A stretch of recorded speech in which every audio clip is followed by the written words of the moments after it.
Sa inyong mga pangangailangan. What's up guys, nandito tayo sa Pandaan sa Labores.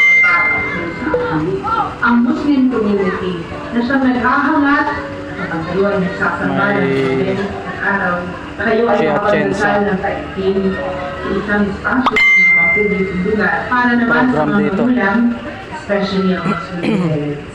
Alam ko mahirap magpalaki ng mga anak at kasal, kaya dapat kahit paano meron isang gobyerno na naririnig ang inyong naing na magkaroon kayo ng konting kasiguraduhan na inyong mga anak ay masusuportahan pagdating sa kanilang Labores, Pandaan. na sila ay makakuha bilang isang tao na may misyon dito sa mundo na nadaanan lang natin dito para maging maganda ang takbo ng kanilang buhay.